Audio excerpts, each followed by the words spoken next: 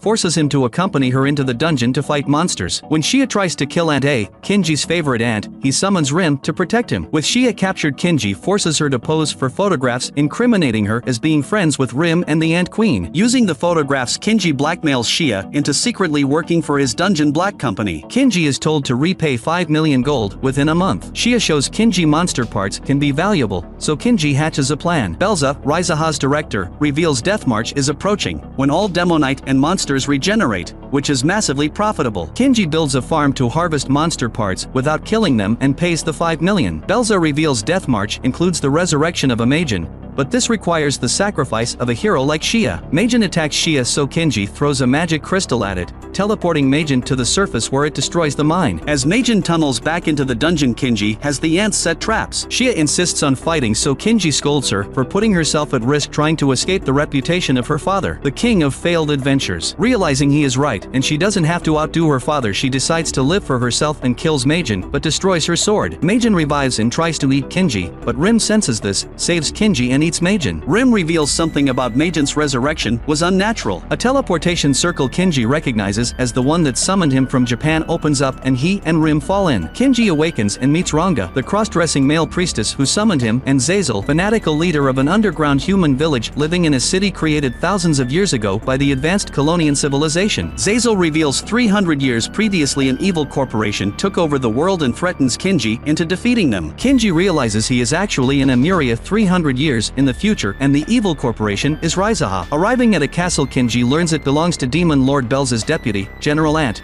whom Kinji realizes is actually his friend Ant A, who has evolved into a powerful monster and is overjoyed to see Kinji. It is revealed that, far from exploiting humans, General Ant treats them fairly, asking only that they work 40 hours a week while providing holidays and health insurance. The problem is humans of the future are unreasonably lazy and believe 40 hours is too much work. Belza has not run the corporation in years and General Ant doesn't know what to do. Deciding to help, Kinji takes over as General Nanomiya, punishes lazy workers and rewards hard workers, making the company profitable again, and also takes over the underground city, replacing Zazel as leader and forcing the citizens to return to work. Generals Rojine, Power Ash and Zex Holler see Kinji as a threat. Power tricks Kinji into a worm monster ambush that fails when Rim defeats the worm. worms. Ro makes Kinji responsible for turning difficult wasteland into farms, but Kinji has the worms cultivate the land easily. Zex finds out a secret about Ranga and attempts to blackmail her, but becomes overcome with lust despite learning she is biologically male. The three decide to put Kinji in charge of a truly impossible mission. Ranga wakes up in a version of Alice in Wonderland where white rabbits are slaves to the queen while unemployed moles live in internet cafes. Queen Belza arrives and reveals Ranga's secret is she is Belza's descendant and offers to let Ranga live with her carefree. A Kinji white rabbit tries to get Ranga to agree, but real Kinji appears and awakens Ranga with a headbutt. It is revealed the generals sent them on a mission to defeat a robot that hypnotized Ranga but is now destroyed by Rim. Kinji assures Ranga it is good she has her own goals separate from Belza. Having defeated the robot, Kinji is invited to meet the Demon Lord, who surprises Kinji by asking him to save the world. The Demon Lord is the resurrected Majin, Rim's twin sister. She explains the Colonian civilization created dungeons and guardians like Rim to manage the flow of magic throughout the planet.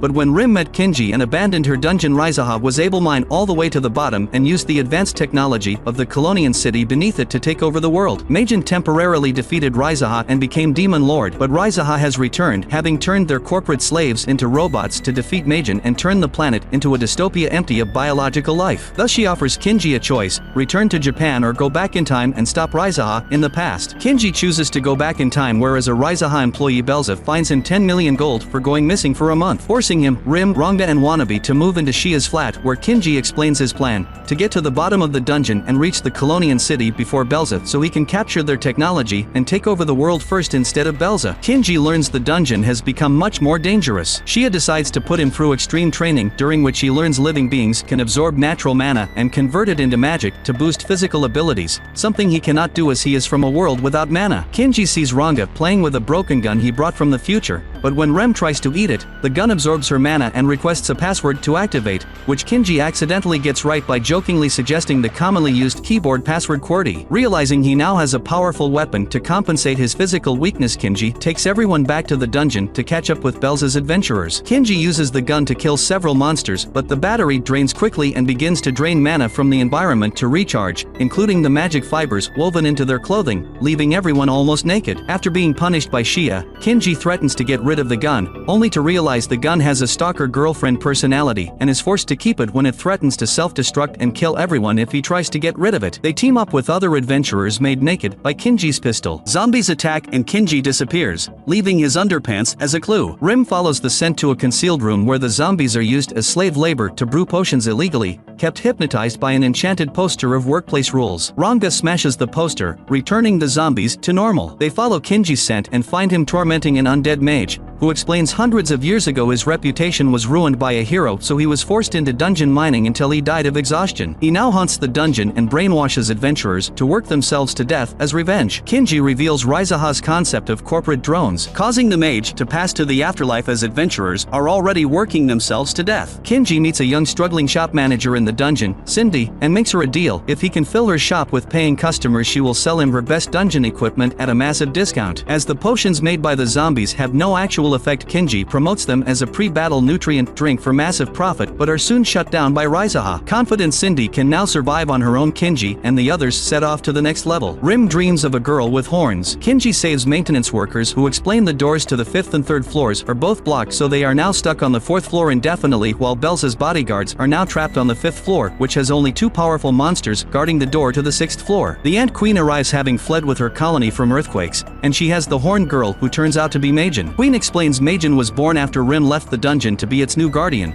but now she is unwell, so the dungeon is more dangerous. Rim reacts unusually by hunting food for Majin without eating any herself, but Majin reacts violently, which upsets Rim. She explains to Kinji she feels guilty for defeating Majin, causing Majin to be too weak to manage the dungeon. Kinji and the others return the 4th floor's ecosystem to normal through forestry and animal husbandry, while Rim looks after Majin. With the 4th floor back to normal, Majin recovers and is given the name Sky by Rim. Sky suddenly falls seriously ill as the door to the 5th floor opens and the 2 monsters multiply into dozens and overwhelm the bodyguards. Kinji manages to save the bodyguards while Rim defeats the monsters. They locate floor 6, where Kinji reveals he secretly scouted ahead with his pistol, who gave him information on a magical artifact Kinji now claims for himself, giving him the power to command all dungeons. Leading an army of the monster guards above ground, he confronts Belza with enough jewels from the dungeon to clear his debts, that quits his job. 3 months later, Kinji has turned the dungeon into a theme park with Ranga as his assistant and begins buying other abandoned dungeons. Using his powers, he is able to manage the dungeon's magic without Rim or Majin, turning them back into profitable mines run by the Ant Queen. Shia starts a new career. Kinji crashes Raizaha's profits by flooding the market with cheap demonite and putting Cindy in charge of a magazine-based delivery service on adventuring equipment which, thanks to Wannabe performing demonite research, are cheaper and higher in quality than anything Raizaha sells. He also ends discrimination against demi-humans by employing them with the same rights as humans. Belza becomes an alcoholic and is tormented by Ranga, who, as her descendant, knows Belza's childhood history. Belza suddenly invents a plan to get revenge on Kinji using Shia. Kinji is arrested for crimes he committed before becoming rich, with Belza manipulating Shia into testifying against him. Portrayed as a potential threat to humanity, Kinji is tortured to extract a confession, but he resists. Shia visits and heals his wounds, having realized Belza manipulated her. The Ant Queen remembers Kinji wrote a manual for this kind of emergency. A month later, Belza is made Raizaha's director but is shocked when Kinji is suddenly released and made CEO. Wannabe reveals that following Kinji's manual,